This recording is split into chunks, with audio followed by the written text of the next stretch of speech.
Pessoal, continuando, né, a segunda parte da nossa aula de ciências. Agora vamos falar um pouquinho aí sobre aquilo que a segunda parte da atividade aqui, ó. Primeira parte vocês já fizeram, né? Eu orientei vocês aí. Agora a segunda parte. Novamente tem um textinho que você vai colar, esse texto aqui, ó. Você vai colar aí, você recebeu ele. E aí, a partir desse texto vem a questão número 3. Vamos ver o que está perguntando. O ar atmosférico que respiramos, por exemplo, também é matéria. Falamos isso aqui. Apesar de não conseguirmos ver, o ar tem peso e ocupa espaço. Prova disso é que quando enchemos um balão, ele ganha volume. Se colocarmos o balão vazio e um cheio em uma balança, podemos ver que o balão cheio de ar é um pouquinho mais pesado. Ou seja, o ar ele tem o peso, né? E ele ocupa um espaço, que tem um volume também. E aí a pergunta da número 3 é justamente isso. Por que o ar é definido como matéria? Por quê? Porque ele possui peso e ocupa espaço, tá?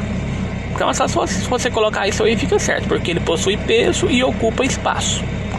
Depois vem a número 4, onde você vai colocar o seguinte, ó: L para substâncias líquidas, S para substâncias aí, para matéria que é sólida, e G é quando for gasoso, ok? Então, não, só um minuto, eu estou fazendo conversão para vocês aqui, ó. Coloque L para líquido, S para sólido e G para gasoso. Para os sucatos em que encontramos a água nesses 3 estados. Então você vai ver as opções que tem e vai observar nesse local, será que nós encontramos água no estado líquido, sólido ou gasoso?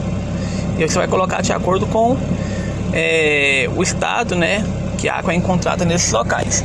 Por exemplo, nos icebergs, né, que é onde que a gente tem lá, as geleiras soltam um pedaço de gelo e ele fica flutuando no oceano. Esse gelo é estado líquido, sólido ou gasoso?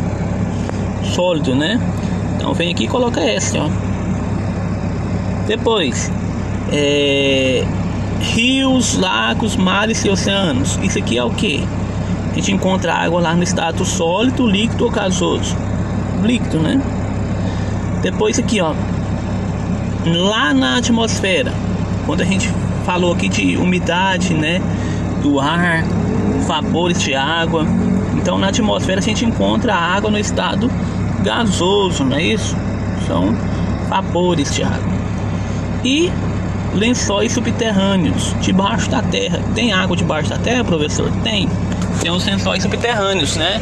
É onde as pessoas fazem os poços, né?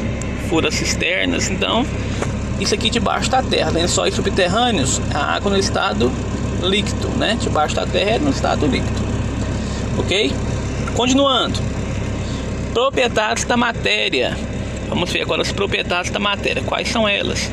Além, né, do estado físico, a gente vai ver que a matéria tem algumas propriedades.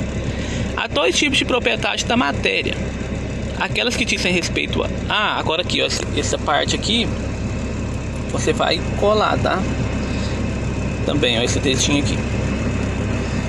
Fez a número 4, agora cola o textinho, ó. Há 2 tipos de propriedades da matéria. Aquelas que dizem respeito a todo tipo de matéria são propriedades gerais, e aquelas que são específicas de uma matéria variam de uma matéria para outra. Então a gente vai ver agora a questão da massa e do volume. Tem algumas matérias, né, que a gente mede a massa. Tem outras que a gente vai medir o que? O volume. Qual que é a diferença disso? Vamos ver aí agora. A massa é a quantidade que temos em uma determinada amostra. Sua unidade é quilograma, né, que foi estabelecida pelo Sistema Internacional de Unidades, tá? Então, quando a gente está falando de massa, a gente está medindo a matéria de uma determinada substância. E a massa, né, é medida através do quilograma. Massa, gente, a gente mede mais, né, a massa de substâncias, de matérias que estão no estado sólido, tá? Como a borracha, o metal. Quando a gente está falando de volume, né, agora a gente está falando de volume, ó, outra propriedade da matéria aí. O volume indica o espaço ocupado pela matéria. né? E agora a gente está falando de metros cúbicos, ou o que é mais comum, né, para medir volume é o litro, tá? Então, quando a gente está medindo volume, é o que acontece aqui no segundo caso, a gente vai utilizar mais a questão do litro. Aqui a gente usa mais o quilograma, tá? E quando a gente está medindo líquidos, principalmente, né, a gente vai falar de volume, a gente está falando de litros. Quando a gente está falando de substâncias no estado sólido, aí a gente está falando de massa, aí é quilograma, tá? Sólido, substância no estado sólido, massa. Substância no estado líquido, volume, tá? E aí, depois que você copiar, colou a número 4, né?